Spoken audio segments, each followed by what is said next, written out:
People who braved COVID, to watch a crappy movie. I said no, thank you. Mickey Mouse cursing impression, but I decided against it. $1 billion worldwide, that's not natural. So we'll see. It's going to be That interesting. ain't natural, boy.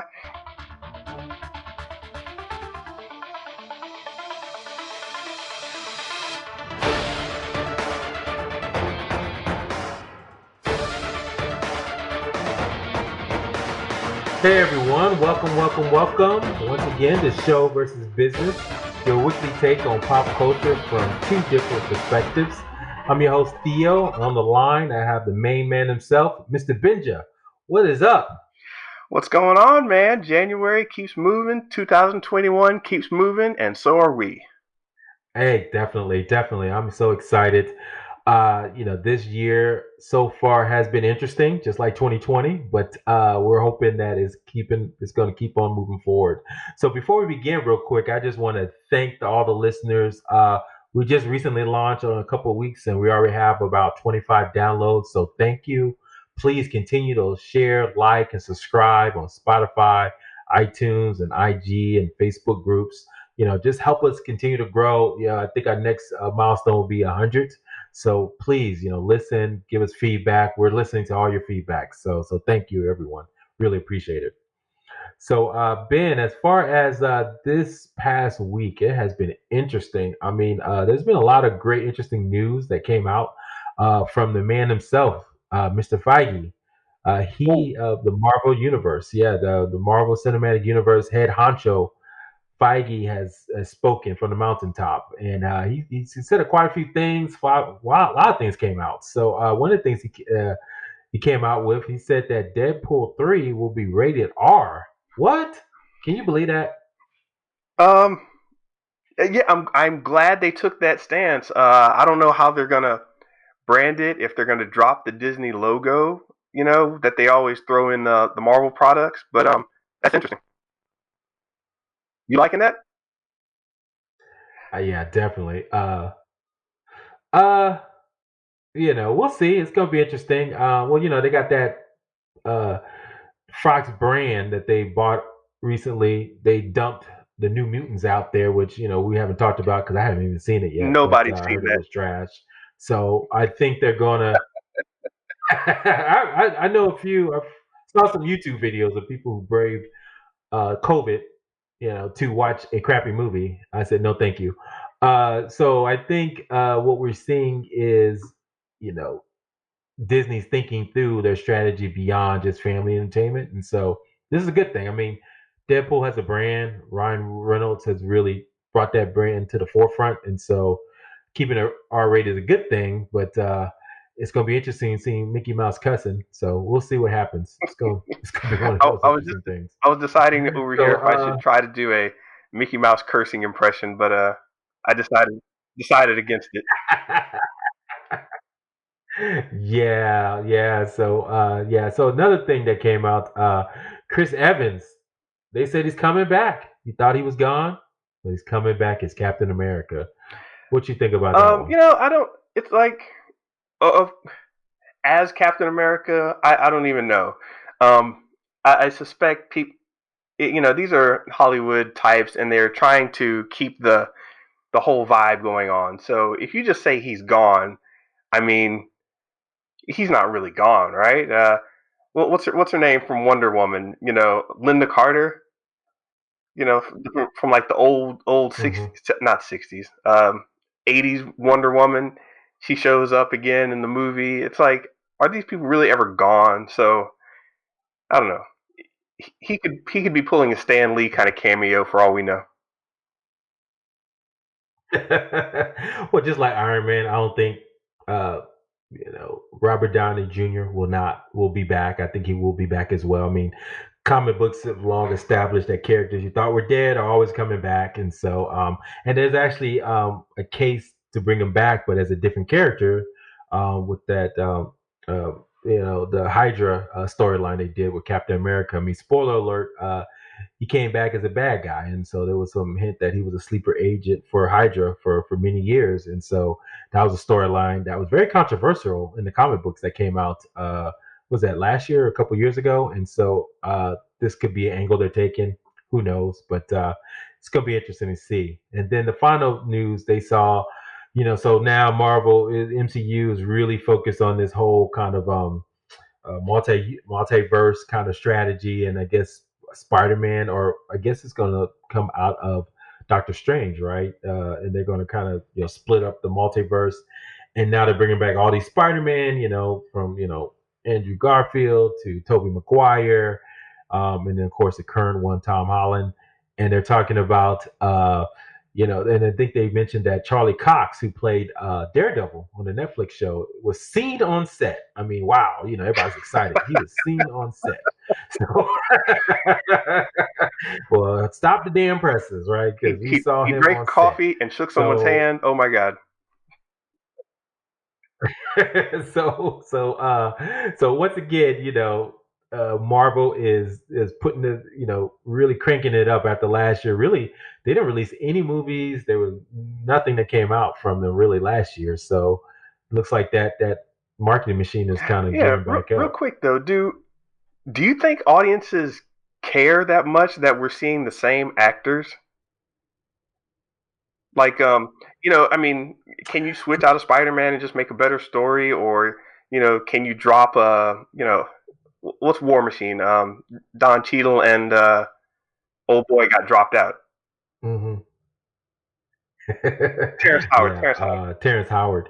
Uh, yeah, I think that's a good point. I think what they're trying to bet on is nostalgia, even though Tobey Maguire movies came out. Well, damn, it's been 20 years, right?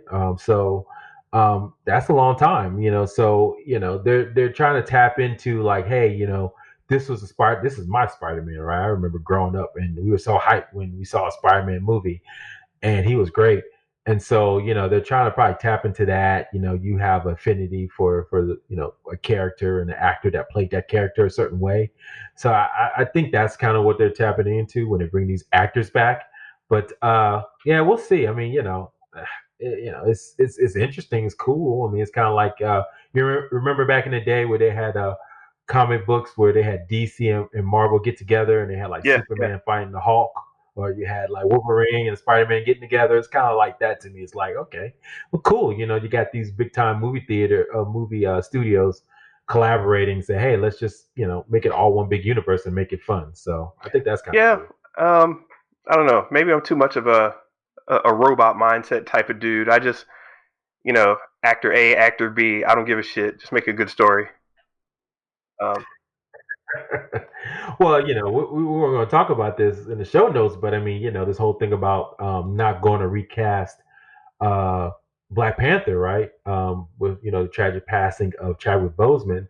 Um, some people are kind of pushing back on that. So go ahead and recast it. I mean, that story we want to hear. I mean, they're going to do the story. They're going to move forward with Black Panther, too. But someone says we need to have some kind of continuation of that character, right? And so I'm seeing some stuff online around that.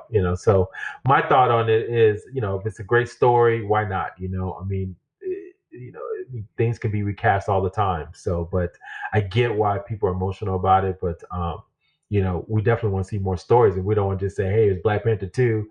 It didn't do well because there was no Black Panther in it, right? I'm like, what? Well, no, let's try to make the best movie, right? So, I don't know. You have any um, thoughts on that? Chadwick Boseman in particular, when someone dies, or they were in the process of doing something, I think it leaves a certain feeling on the people that are watching on the set.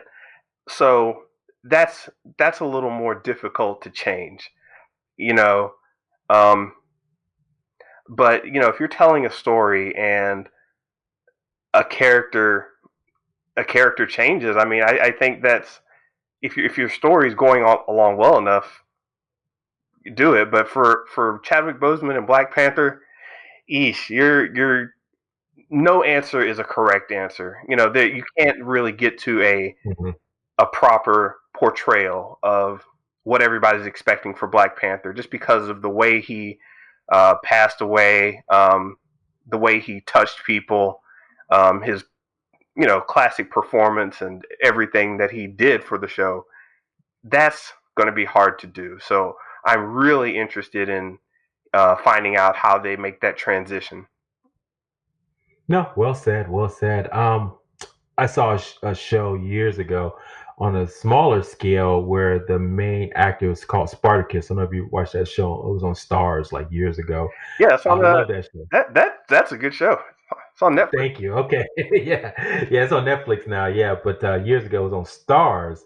The first couple episodes, Spartacus basically was about the uprising in Roman Empire times and about the legendary Spartacus, which a movie was made of, years ago as well. But so in that show, the main actor passed away from cancer. I think his name was Andy Whitfield, and they replaced him like the last season, right, with a new actor. But it was kind of sad and tragic, but it was still a great show, and they ended it well too. So it can be done, but and I think because they had stopped production, and so what they did was do a prequel series. It was kind of interesting. They did a prequel series why they were hoping he could get better, and unfortunately, he did not. And then they kind of continued the story on with the new actor. So it's not unprecedented where a main character has passed, main actor passed away who had the title role, Hmm. right, of the movie or TV show. So it can be done from a recast standpoint. But I agree, it's something of that level of magnitude. I mean, they made what $1 billion worldwide. That's not natural. So we'll see. It's going to be That interesting. ain't natural, boy. Nah, it ain't natural. Let's be honest. For a black film, obviously it had the Marvel brand, but it was literally, what 99.9% black to make that much money and then be to have that much of a cultural resonance, not just the United States but around the world. I think that does make sense to kind of think about what you want to do next with that character and that actor who takes this place. So yeah, more to come on that. So yeah, so let's get into what our main topic today. I think the big news came out from Marvel. We're talking about Marvel. This must be the Marvel podcast. Is WandaVision. It was a new Disney Plus show that just came out Friday, and they released their first two episodes. So, what do you think, Ben? I mean, what are your thoughts on that one? Um, I thought it okay. Like the Mandalorian, I thought it was a bit soft, just in general. It wasn't bad, but as I was watching it, I was like, why didn't they push this angle harder? Why didn't they do this a little with a little more intensity? Um, so as a show on its own, it wasn't. I didn't think it was terribly compelling. As a connection as a connection from the last phase and rolling into this new television era, um, it's it's very interesting the stuff that they're trying to do. But overall, I didn't think they did it with enough intensity. Not bad though. Hmm. Hmm. Yeah, it's a challenge. I mean, yeah, I would say my opinion. It's something to watch. Is it compelling, like you said, from week to week? I don't know yet. I mean, so for those that don't know, they kind of set it in this world where they're basically riffing off old black and white TV shows, at least initially. And from the trailer, it looks like it's going to be other TV shows from our youth, right? So I think Dick Van Dyke Show was the first episode premise, and then the other one was Bewitched. So I'm sure there's a lot of young cats looking up on YouTube for these shows right now to figure out what Yeah. they're riffing on. But So uh, speaking of the fact that they're riffing on things, it's you have two things going on here on creatively. You have this high level Hollywood push to do more actory stuff, um, where it's, hey, this is what we went to film and theater school to do. They start referencing a lot of things. It's a more high end art kind of thought process that went into developing this, and that's where you get a lot of the references and stylings from. But this is also playing into, and casual viewers probably won't get all this, but there's a lot of stuff that they're teasing that they don't they don't outright say. And this is what I meant when I was talking about the intensity. Um, they never fully explained Wanda Wanda Maximoff's powers, the Scarlet Witch, and her basic ability was once described as the ability to make the improbable things probable. It's a reality altering kind of power that she has. So, you know, where do you go with such a loose definition? Basically, anywhere you want to go. Um, so that's what they're doing on the creative side. And if you're watching it, the I'm trying to say this without spoiling anything because I want people to actually watch it with these eyes. But when you watch it, you have to remember that they're doing everything for a purpose. Not much in the show is being lost. The people's names, the references, the advertisements, the the coloring that they use, it's all extremely intentional. Now, is your average cat going to catch this? No, your average cat's going to fall asleep. Um, so if you're watching this, it's not a passive watch. You need to actually sit down and try to watch it. So just that's just a thought going into it. No, I agree. I think they're trying to do a lot of different things. Obviously referencing, comic books. If you read comic books, you know kind of some of the stuff they're teasing and characters in there. But also, if you're an old school TV head, I think you and I grew up a time where a lot of those 60s shows came on the what they called Nick at Night, which was Nickelodeon would repeat these old shows that our parents used to watch. And basically, so the storylines are very familiar for what we've seen, just and so I don't know, it's kind of interesting to kind of get that, trying to do two things at once, really tap into that nostalgia, but at the same time, it's like, oh yeah, you want that mystery and you want that MCU hit. So it's kind of like, I don't know that Venn diagram squares, right? Like what's the intersection of people who like 50s, 60s sitcom and who like Marvel. I mean, so maybe it's a better diagram. They did the analysis and they saw, hey, this is the market we really want to target. But that seems like a lot of different things they're trying to do at the same time. I will say, speaking of the market, this is um, slightly it's aiming female and slightly older than like your normal teen Disney audience.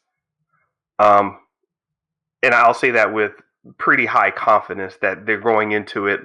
If you got a lot of dudes who are watching all these Marvel shows, you kick off 2021 and the whole MCU with WandaVision, you get the women into it.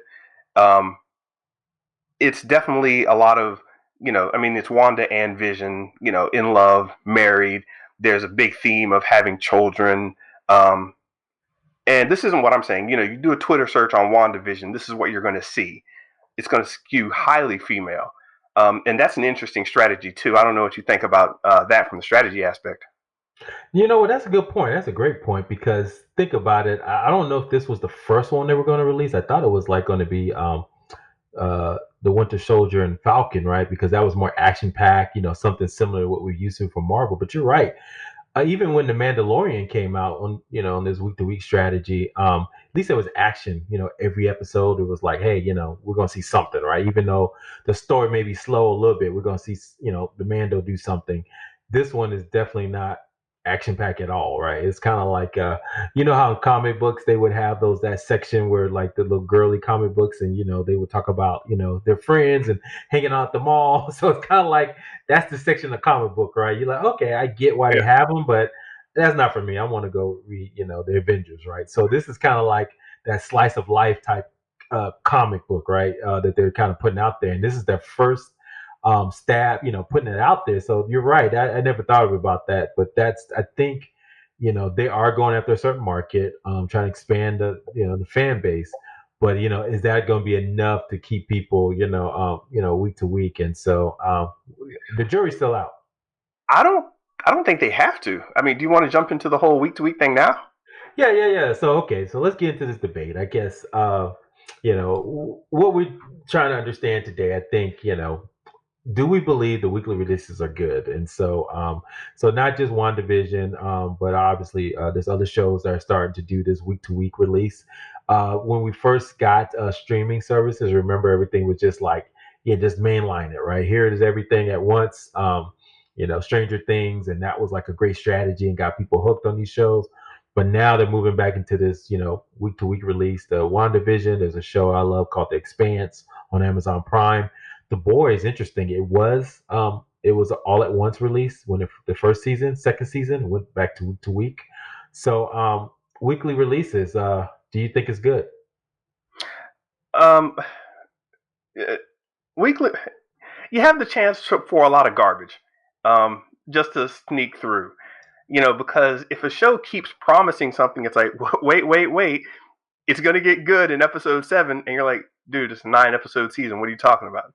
You got me at that point. I mean, uh, you know, and there's the psychology of sunk cost. If you spent all this time watching it and talking about it, you're going to think of it more favorably. You're going to go ahead and finish it out. So I'm actually, creatively and in terms of just me watching quality, you got to do it. You got to put it all out at once and binge it. In WandaVision was supposed to be binged, but now they're like, well, crap, let's go ahead and do this weekly thing because it's working. And I'm like, oh, I so don't want to wait around to watch the rest of it. I actually want to watch all of these WandaVisions and be done with it. Yeah. Well, as a business, it's perfect strategy. I mean, you gotta release it week to week, right? I mean, because think about it, it's like you're building an audience over time, you're building intrigue. I mean, right now in the middle of still a pandemic, movies are not still coming out. So you're probably gonna get a lot of attention on Friday night releases because there's nothing new coming out on Friday, right? Nobody's going to the movies, nobody's really I mean, people are not really going out. So from a marketing standpoint, it makes sense. You have Friday to yourself. Disney Plus has looked like they're owning a Friday night now, right? Because remember, we're used to doing this on Mandalorian.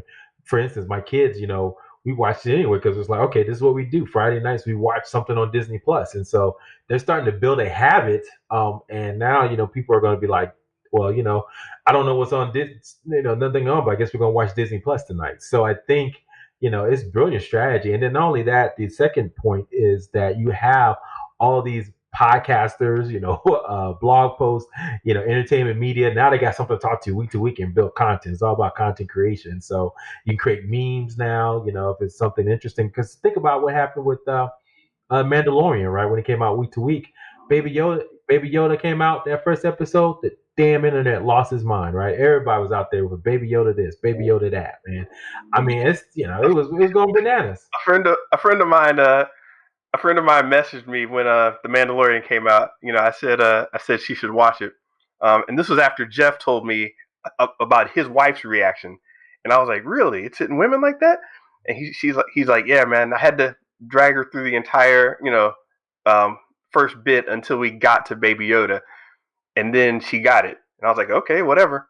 Another one of my friends later on starts watching The Mandalorian, and I told her she should watch it. She sends me a message like, "Oh my god, my ovaries exploded," and I'm like, "What?" Like, "Oh, you watched The Mandalorian, Baby Yoda." I get it now. Yeah, Oh man, I mean, so that's the kind of thing. But even that took Disney by surprise because if it because you remember they had no merch, right? We talked about that a couple of podcasts ago. But so having this week to week strategy is kind of like you're testing the market, see what people want, what they like to see. So I guarantee that drove a lot of the story for Mandalorian too. We gotta get more Baby Yoda. We gotta get him doing cute stuff. He's got a whole little ball, right? So it's like I think that drove some of the storytelling decision making for season 2 Mandalorian. yeah. So I wonder, and I haven't heard any stories about this. I wonder how much um, post production and editing they're doing as they're writing, because you don't hear about that much. Because with the whole binge strategy, everybody was just filming all at once to get everything done and then put it out. But now that we may be going back to a weekly strategy, that allows the development to change a little bit. Where like they were doing with Swamp Thing, they're like, okay, well, let's change it a little this way. We'll extend it out a little bit longer. We have this extra footage we can put in because people are vibing with whatever. So, we may get back to the um, basically editing on the fly as people watch these shows. That's interesting on the creative side. Aside Mhm. from that, it's like give it all to me though.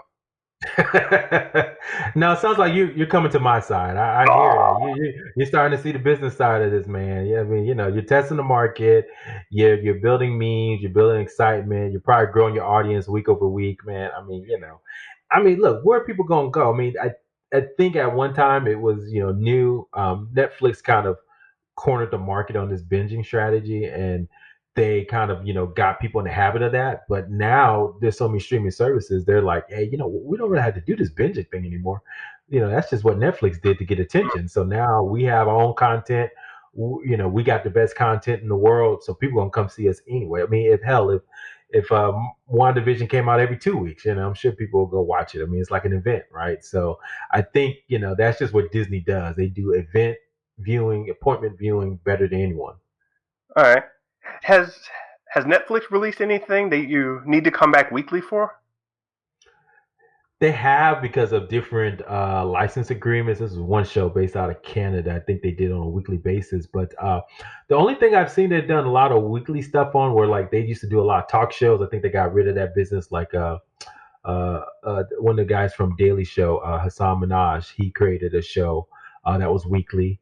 And then some of the reality shows. There was a reality show called Love Is Blind, and that was weekly released.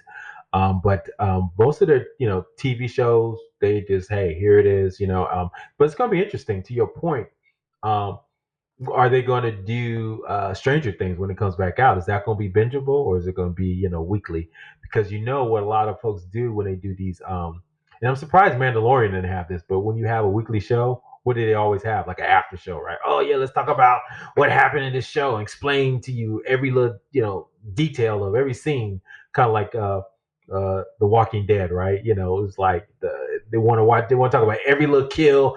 Oh, kill of the week, and this is what happened. So I think the weekly, is Netflix, and Netflix tried to do that with Stranger Things. I don't know if you remember, they had like a little after show for the shows, but Yeah, because you yeah. watch Now, ahead, yeah, you're like, well, I mean, sure. I mean, I already watched the whole season. Why do I want to go back and listen to these kids talk about the episode? So, it's going to be interesting to see if, their biggest hit, which is obviously Stranger Things, are they going to go back to that? Are they going to go back to binging? So, I don't know. hmm. Yeah. Yeah, I still want to watch all my WandaVision right now. Yeah, I agree. So I mean, you're right. Some kind, we'll see. I still, from a business standpoint, it makes sense. Artist standpoint, I get what you're saying, because some stories are better bingeable, right? I mean, I think people don't, think about uh what's best format for what content, and so with this kind of slice of life kind of content, it may be better as like a 10-hour movie, right? Where you can binge it and kind of, see it kind of flow, ebb and flow. Because there's not, I mean, they try to put a little, what they try to put on there, little cliffhangers. But I mean, who cares? Somebody's watching her, sure. I mean, I guess, potentially. Spoiler Yeah. alert, I guess. Let me tell you what's funny. I waited, and this is a problem on the business side. I could totally see this, but I actually waited like 8 seasons before I started watching Game of Thrones, so so I could watch it all at once. Oh man, I you heard sound like my wife. Once I heard like the finale was coming, I was like, hold on, let me get my calendar. Just figured out how many episodes I needed to watch. Boy, I plowed through that thing. Yeah, you sound like my wife. She did exactly the same thing right before the last season. I mean, she was so confused. It was like, like, who's that guy? What's that guy again? She started giving characters nicknames. Like the little Tyrion. She called him like the swagger midget. For lack of a better term.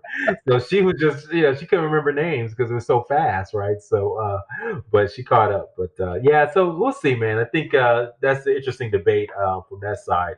So as we move along, I think the other thing we want to cover, usually like to kind of discuss a little bit about the gaming industry. I know you came from the gaming industry. One of the things that was interesting was that Nintendo, right? Nintendo is doing some great things. They just made an acquisition of Next Level Games, the studio that created Luigi Mansion 3.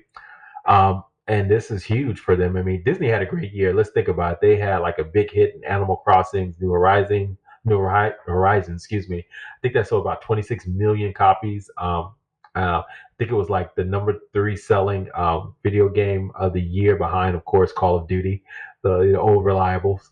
And so I think that helped their driving their numbers, and Switch. And so, my thoughts are, Disney, man. I mean, excuse me, is Nintendo the Disney of gaming, right? And what are your thoughts on that?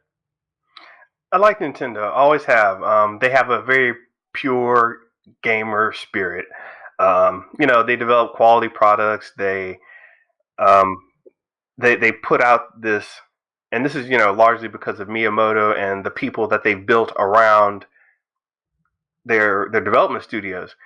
And they just develop good quality product. And when you talk about them being the Disney of gaming, gosh, I actually wish they would go a little harder in that respect. I'd like to see their reach expand to more things. I heard they were starting they're working on a theme parks in Universal Studios.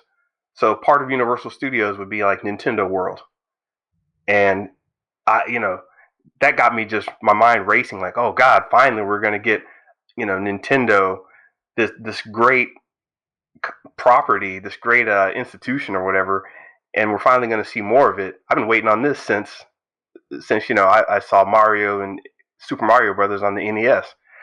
So I think they could be, but they really haven't made that push. Or maybe they lost so much money on the Virtual Boy they couldn't. I don't know. Virtual Boy. Man, dude, come on, man.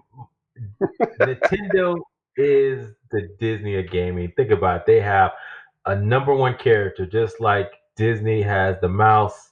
Nintendo has Mario. I mean, that's synonymous. I mean, that's the best branding you could ever have. I mean, Sega almost tried to do it with Sonic, but they just never could, keep up with Nintendo and the pace that they have. And so, obviously Nintendo has ups and downs, but I mean, they've been going strong since, I mean, as long as we can remember. I mean, obviously I think they're a 100-year company, right? So they've been around forever, but with this gaming industry Okay. focused, I mean, they've been really hitting it hard. I mean, and so my kids know who, I mean, Mario Kart, look, Mario Kart 8 still, is still a brand. Here Yeah. it is 20 years later. I mean, you and I used to play it all the time, and I used to whoop up on you all the Oh time on God. Mario Kart. Oh God. Come on. Come Tell on. the story. Come Tell on. the truth. Tell the truth. You got Me and mad. Chris came in there. Me You and got Chris mad came before in my mouth and knocked you off the side. there. Tell the truth. Me and Chris came in there. Well, stop, man. You like, oh my goodness, these guys really know how to play. Oh my goodness. I digress. You But got me a couple times. You got me a couple times. that game, boy. Hey, But anyway, yeah, go ahead. I just think they should have done it faster and bigger. I expect to see Nintendo um on conquering mobile basically, but they can't control it, so they don't make for that platform as much. I expect to see Nintendo, conquering theaters, but once in a while we get a Pokemon movie. We've never really had a big uh, movie from Zelda, Metroid. Um, We had a Mario movie. We oh, had Mario movie, the Mario Brothers movie. Come on, with John, Lou Albano. yeah, The rest, dude. Think about what they did early on. They had the Nintendo World Championships that they tied into that movie, The Wizard. Wizard, yes, yes. That that's when I was thinking, oh, here we go. We're about to have some crazy shit going on. There were Nintendo tournaments all around the world. For those of you who don't remember this, it was extremely. It was just. It was phenomenal what they were doing. They had. I mean, Nintendo came out. It was in 1 in 4 households in an NES system. 1 in 4 households, and they started running these Nintendo World Tournaments where you go to your local mall, um, you go to some shopping center or something, and they have Nintendo reps out there with their bomber jackets on that said Nintendo on the back. And as a kid, I'm like, holy shit, it's the Nintendo guys. And they would set up, you'd play Tetris, you'd play Mario 3 on a speed run. It was wild. And now you have game conferences like the Penny Arcade Expo doing these type of competitions, but it was all based on what Nintendo did way back in the day. And I'm like, you just let go of that. And I don't know. There's so many places where Nintendo could have gone, that I just hope to see them really become a Disney and start, kicking other companies in the nuts. Yeah, I mean, just like Disney, been around forever, and then they probably had to get some better leadership in with Bob Iger to really understand we're about content and getting the best brands under our via acquisition. I'm just saying, I think Disney's thinking like that, right? Because I'm surprised. I didn't know this until my research, but Luigi Mansion wasn't created by Nintendo. It was created by another game studio. So they saw this as a great game. I think it sold like 8 million copies. They said, "Hey, let's just bring those people in house." Hmm. Very similar to what Disney did, right? They brought in the Marvel people in house. They brought in Star Wars people in house. So there was already good content. They just kind of made them part of them. Because let's be honest, the Disney brand was trash too at one time. Remember? So I think that's where Disney, I mean, Nintendo is going with these getting buying these big studios and bringing them apart because they never did acquisitions before. So I think this is the start of that. Um, let's see. They've had enough connections though. Yeah, and you're right with them. They really don't do a lot of pure acquisitions. They do a lot. They do some licensing of their properties. So like Pokemon is not strictly Nintendo. When you load it up, I think it's called a game. I forgot what they're called. But there's another company that actually works with Nintendo and does everything exclusively with them for most of the Pokemon products. Um, and sometimes it's completely a different company, like Niantic were the guys who made Pokemon Go, and that was just a licensing kind of deal. Um, but and so I mean they have the pedigree there to do it. Even like 007, we used to play GoldenEye back in the day. You know that was even like under Rare was basically under Nintendo's wing, and Nintendo was like, "Hey, you're our boys. You're going to do X, Y, and Z for us, and only us, pretty much." So it's not inconceivable that they could definitely model after Disney. I just don't really think I don't call it them being there yet. Hmm. And I think I don't know enough about this, but it seems like obviously it's all about IP now, right? Everybody's buying as much IP as they can, obviously in movies and TV. So I'm just curious, are game systems like that? So could I don't know who made Red Dead Redemption? I should know this off the top of my head. Red Dead Redemption. What's the Rockstar, name of that there you studio? go, Yeah, Rockstar. Oh Rockstar. yeah, That's it. those guys. Those guys. So that's what I'm saying. It is IP like that valuable and for games for like a big, like a Nintendo system, to buy or bring aboard their, because that's what Disney did, right? I mean, they bought they spent billions of dollars to do it. Or is it just creating innovative things? Because Disney back in the day, Nintendo. I keep getting Disney and Nintendo confused there, but Nintendo back in the day, they were truly innovative. You're right. They would create products like Duck Hunt, with the little gun, and then they had the little robot thing that moved around. That got everybody hyped up. They did Game Boy. They did partner do Pokemon Go, AR. There was a lot of things that they were doing that was kind of innovative, and so is that more important, innovation in gaming system or having IP? I guess that's my question. IP. Okay, so there you go. I mean, they got to partner with the right folks that have IP that people understand. I mean, I read somewhere too that what's that? Grand Theft Auto is still one of the best-selling game systems of all time. And every year, it's still routinely in the top 10 because everybody's constantly buying it. I mean, there's no need for new ideas. People don't want to leave. Uh, it's easy. It's like the nostalgia thing. It's just easy to get back into. So this is the nostalgia version of for we always talk about that in terms of movies and TV shows, but it also works the same in gaming. It's like, oh, Call of Duty. Yeah, I kind of know how Call of Duty works. if they have a Call of Duty that for some reason doesn't work out right, like they do a Steam Call of Duty Steampunk Adventures, and it kind of fails, it's like, yeah, whatever. That was just one episode. That was just one little hump in the road. The people will give you a couple chances, So you could have a stanky Zelda game, you could have a messed up, you know, Punch Out game or whatever. You just come back next year with something better, and they'll forgive you. I'm just curious. I was just thinking about this high level. What are some of those legacy brands that we used to see back in the day, like Final Fantasy, Zelda? Are they still making games or in those I with those IP? I haven't seen anything, or maybe you would know more than me. Yeah, Final Fantasy has slowed down on their main, Final Fantasy adventures, I guess. But yeah, they're constantly coming out with new ones, and not on the perfect RPG kind of thing. You had Final Fantasy Online came out. Final Fantasy Tactics was a different style of game.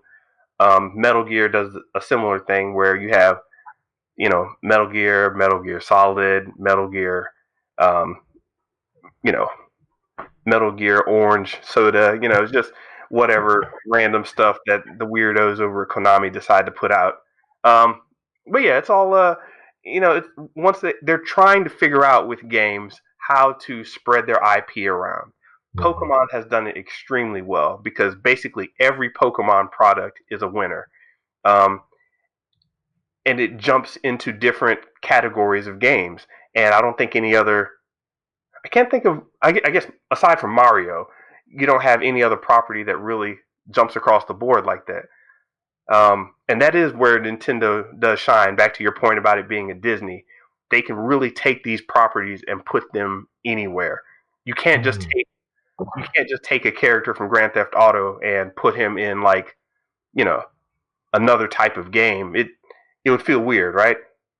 No, that's a good point. I love that analogy. I think, I'm just looking at those legacy brands because I know Mortal Kombat, they're still doing stuff with that. I mean, they even got, TV shows or movies around Mortal Kombat characters, even to this day. So it's just interesting to see, it just reminds me there's just nothing new under the sun, right? Just everything's gonna just get repackaged over and over and over again until till we die.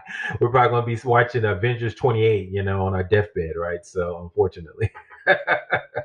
So anyway, so that definitely. Hey, if you guys like to talk about video games, give some topics to talk about. It's an industry I'm interested in and want to learn more about. So definitely would love to kind of know more. With that being said, Ben, I think the only thing for next week, what do I think. From my calendar here, it looks like next week is going to be Black Batman week. So, so for those who don't know, Black man. No, no, no. Black Man, Black Batwoman is going to be premiering tomorrow. I think Monday or Tuesday next week on CW. The character got recast due to the main actress leaving, and so they cast a black actress.